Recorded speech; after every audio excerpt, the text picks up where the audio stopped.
This video is sponsored by DistroKid. Hi there! Perfecto here and welcome to my channel. I hope you're having a great day. It took a while, but finally one of my videos has hit over 1 million views here on YouTube. And that's the vlog about the time we played the Forbidden song at Guitar Center. This is very interesting to me because unlike my usual videos, this vlog was not planned at all and was pretty much a spur of the moment thing. So what I'm gonna do today is I will share some stories behind the scenes with you guys, as well as respond to some of the comments posted on the video. But before we begin, let me tell you all about this video's sponsor. DistroKid is the easiest way for musicians to get their music into Spotify, iTunes, Amazon, Tidal, TikTok, YouTube, and more. What sets DistroKid apart and above all its competitors is that you can upload as much music as you want, as often as you want, all for a low annual fee, as low as $19.99 per year. Which is an awesome deal because DistroKid's competitors can charge up to twice that amount just for one single album. And DistroKid keeps evolving to make things easier for us musicians, like offering automatic revenue splits so that you can write, create, and collaborate with as many people as you want. And DistroKid will handle splitting the earnings and automatically sending them to all your collaborators. Another cool new feature is Hyperfollow, which is DistroKid's way to get you more Spotify followers. Instead of pointing people directly to Spotify, you can post a link to your Hyperfollow page. And on it, they can follow your Spotify artist page, add your music to their Spotify library, pre-save your upcoming music, and give you a lot of insight and stats on your Spotify artist page. One of the things that I sorely miss from music streaming services is the detailed information about the recordings that I'm listening to. Details that you used to get from credits and liner notes in CDs, cassettes, and vinyl records. But with DistroKid, you can now send your credits and liner notes to the music streaming services. These credits and liner notes will be tacked onto your music as extended metadata, and you can now include details such as the songwriters, the musicians that played on your record, the gear that you used, social media links, as well as contact information. And finally, you can now upload sync lyrics with DistroKid. This is really cool because now your lyrics will scroll in time with your song on Instagram and Apple Music. And DistroKid is the only distributor in the world that allows you to do this. DistroKid is a solid supporter of this channel, and I am very thankful and happy that they are sponsoring another video of mine. So go check them out through my VIP link and you will receive 7% off your first year when you sign up with them. The link is also in the description box below. Okay, here we go. Okay, we're here in Glendora, California with River Maya. Hello, Glendorans. And we're at Guitar Center and we're gonna break the law.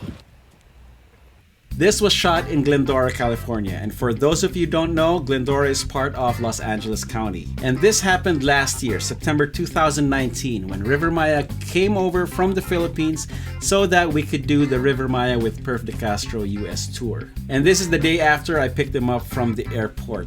The main reason for the trip to Guitar Center is to stock up on tour necessities such as strings, drumsticks, straps, etc. And this is also an opportunity to look around for possible purchases to make once the tour ends and before they go back to the Philippines.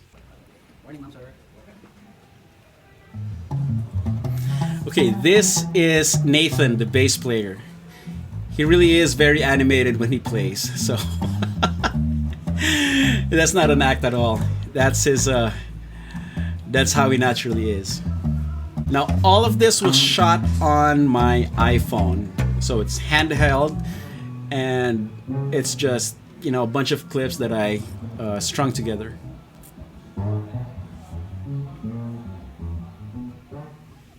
Now, the most asked question in the comments section is, why is Stairway to Heaven forbidden or banned from being played in guitar stores? It started with that scene in Wayne's World where there's a sign saying no Stairway to Heaven. And from there, it's turned into an inside joke between musicians.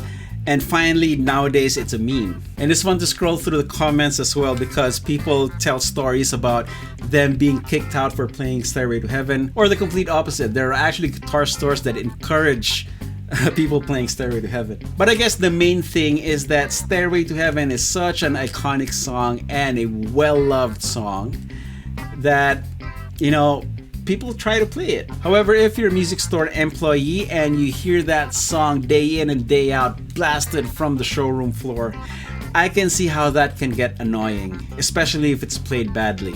In my experience, the thing that gets you kicked out of music stores is not Stairway to Heaven, but rather spending way too much time in there, not really buying anything, and messing around with the instruments at high volume and not respecting all the other shop customers. At this point, I will be muting the audio and replacing it with some other background music because copyright. Now, in case you're not part of the 1 million plus views and haven't seen this video in its entirety yet, I will put a link in the end screen of this video, so stick around. So I played the intro on this, you know, pretty decent sounding Yamaha crossover nylon string guitar. And I purposely changed things around because I didn't want it to be a faithful cover. That wasn't the intent. I also wanted to see if I could change it enough for the YouTube algorithm not to recognize it so that it doesn't get claimed. No dice. So the clips are also recorded on separate occasions and I just put them together during editing. That's why there are, you know, tempo discrepancies. So this is a nice Takamine 12 string. It's easy to play too. Okay, after I recorded the acoustic clips, I got together with the guys and, you know, asked them to jam the outro solo part on the showroom floor. There's Nathan again, this time with the SG bass. That's Mark right beside him, the drummer. Now Mike, Rivermine's guitar player, was actually considering buying this Red Sparkle Squire Telly. However, being the tour hasn't even started and it wasn't practical to buy a guitar right away because we had to go through different cities and it would just add to our baggage. So the initial plan was to come back and buy it once tour ends so that, you know, it'll be easier for us. Okay, this part also got a lot of comments. That's actually part of Stairway to Heaven. It's not Frozen. Okay, I plugged into that blonde Blues Junior in the back. And, you know, that was the natural grind of the amp. Now at this point, there was another kid playing guitar. And he was trying to silently jam with us. And I heard him, so I just told him to turn it up and you know, take a solo. This way it's it's more of a communal thing. It's got pretty good licks too. We're all going to guitar jail. Now the guitar jail comment, it's a play on Stairway being banned and we're playing it in a music store, so I really didn't think that the cops would be called on us. Like I said, inside joke. So really fun.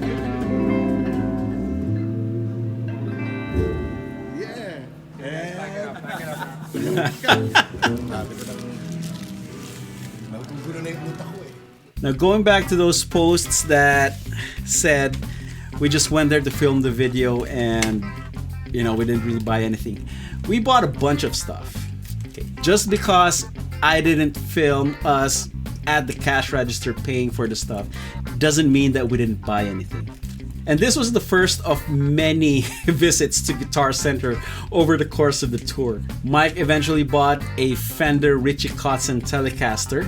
Click on the card above to go watch that video. And Nathan bought a P-Bass at the Guitar Center in Dallas. Now this video is also proof of how unpredictable YouTube is. You can sink a lot of work and money into video production and gear and camera and equipment and all that, and it's still not a guarantee that that video will do well. And then there are videos like this, which is pretty much a collection of clips of us having fun, shot on an iPhone with no external audio or external microphone whatsoever. and put together with very basic video editing. It's amazing and frustrating at the same time. Anyway, I hope you enjoyed this behind the scenes look into this fun little video that made it to over 1 million views. Now I'd like to invite all of you to go watch and rewatch my other videos so that we can get them to hit the over 1 million views mark as well. Now, if you'd like to support this channel even further, please buy your own Practice Makes Perfecto t-shirts. In the Philippines, they are available through shirtly.ph/perfdecastro. And everywhere else in the world, go to teespring.com/stores/perfdecastro. You can also get these through the YouTube merch shelf right below this video. And of course, clickable links are in the description box. And once you receive your shirt, please send me a photo either through my Instagram or Facebook page. That way I can feature you in future videos, as I have done with my friends right here. As always, if you dug this video, please give it a thumbs up like. Feel free to share it with your friends. Do subscribe if you haven't yet. And let me know what you think in the comment section below. I love reading them. Cheers, guys. Till next time. Practice makes perfecto.